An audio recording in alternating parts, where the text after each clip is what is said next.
کسی صحابی نے اپنے بچے کی شادی پر اپنے گھر میں لائٹنگ نہیں کرائی، لیکن آپ کو دنیا کا کوئی عالم یہ فتویٰ نہیں دے سکتا کہ لائٹنگ کرانا حرام ہے۔ آپ شادی کے موقع پہ ساری گلی سجا لو، آپ ساری چھتوں پہ لائٹنگ کرا لو، کوئی آدمی یہ آپ کو فتویٰ نہیں دے سکتا کہ شادی کے موقع پر لائٹنگ کرانا جائز نہیں۔ کبھی سنا ہے آپ نے کسی سے؟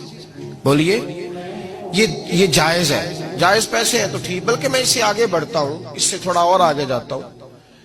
حضرت عائشہ صدیقہ رضی اللہ تعالیٰ عنہ فرماتی ہیں، میرا جو کمرہ تھا نا جس میں حضور کے ساتھ رہتی تھی اور ایک لمبا زندگی کا عرصہ گزارا، اس میں 3 آدمی سو سکتے تھے، چوتھے کے لیے جگہ ہی نہیں تھی، اور کچا تھا، کھجور کے تنے کھڑے کر کے اس پر کھجور کے پتوں کی چھت ڈالی گئی تھی۔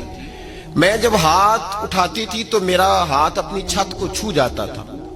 یہ ہے سنت نبی پاک کی، یہ حضور کا طریقہ ہے۔ بتائیے پکے گھر میں، لینٹر والے گھر میں رہنا جائز کہ ناجائز؟ کیوں جی؟ حضور تو کچے مکان میں رہتے تھے، آپ نے کیسے پکا بنا لیا؟ دین کو اس کی اصل بات میں سمجھیں، آپ ایسا نہ کریں جس میں انتشار اور امت تقسیم ہو، اس کا اصل مزاج دیکھیں۔ مہندی کے موقع پہ اگر کوئی آدمی 6 دیگیں دال چاول کی پکاتا ہے تو منع نہیں، جائز پیسوں سے پکائے۔